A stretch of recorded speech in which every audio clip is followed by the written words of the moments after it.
महाराष्ट्र आज एका अशा बातमीनं जागा झाला आहे ज्यावर विश्वास ठेवणं कठीण जाते। राज्याच्या राजकारणातील एक कणखर नेतृत्व आणि उपमुख्यमंत्री अजित पवार यांचं आज सकाळी 9:12 बारामती जवळ विमान अपघातात दुर्दैवी निधन झालं। हा केवळ एका पक्षाचा नाही तर संपूर्ण महाराष्ट्रासाठी धक्का आहे। नक्की काय घडलं त्या शेवटच्या 5 मिनिटात? फ्लाइट रडार 24 न कोणता डेटा समोर आला आहे जाणून घेऊयात व्हिडिओमध्ये। अजित दादा ज्या विमानाने प्रवास करत होते ते लिअर जेट 45 हे अमेरिकन बनावटीचं बिझनेस क्लास जेट होतं। 8 ते 9 जणांची क्षमता आणि 3,500 किलोमीटरची रेंज असलेल्या या विमानाला जगात अत्यंत सुरक्षित मानलं जाते। मात्र आज नियतीने वेगळा दाव मांडला होता। डीजीसी कडून अधिकृत स्पष्टीकरण येणं बाकी असलं तरी फ्लाइट रडार 24 च्या डेटावरून अपघातापूर्वीचा थरार समोर आला आहे। मिळालेल्या माहितीनुसार विमानाने बारामती धावपट्टीवर लँडिंगचा पहिला प्रयत्न केला जो यशस्वी झाला नाही। याला अनसक्सेसफुल अप्रोच असे म्हणतात। त्यानंतर पायलटने विमान पुन्हा हवेत घेतले आणि बारामतीभोवती 5-6 गावांमधून एक लूप तयार केला।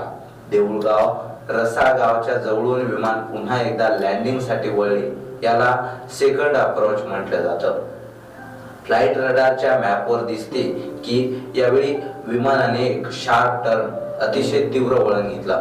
त्यामुळे विमानाचा अँगल पूर्णपणे चुकला आणि पायलटचं नियंत्रण सुटलं। या तांत्रिक बिघाडीमुळे विमान धावपट्टीपर्यंत पोहोचू शकलं नाही आणि जवळच असलेल्या एका शेतात कोसळलं। विमान पडताच मोठा स्फोट झाला आणि विमानाने पेट घेतला। बारामती विमानतळावर दादांच्या स्वागतासाठी उभे असलेले कार्यकर्ते आणि ग्रामस्थ या आवाजाने हादरून गेले। घटनास्थळी विमानाचा अक्षरशः चक्काचूर झाला होता। या अपघातात अजित पवार यांच्यासह विमानातील सर्व 6 जणांचा अंत झाला आहे। बारामती मेडिकल कॉलेज बाहेर कार्यकर्त्यांचा आक्रोश पाहून काळजाचा ठोका थुकतोय। आपला दादा असा अचानक सोडून जाईल याची कोणी कल्पना देखील केली नव्हती। एक महान नेतृत्वाची एक्झिट।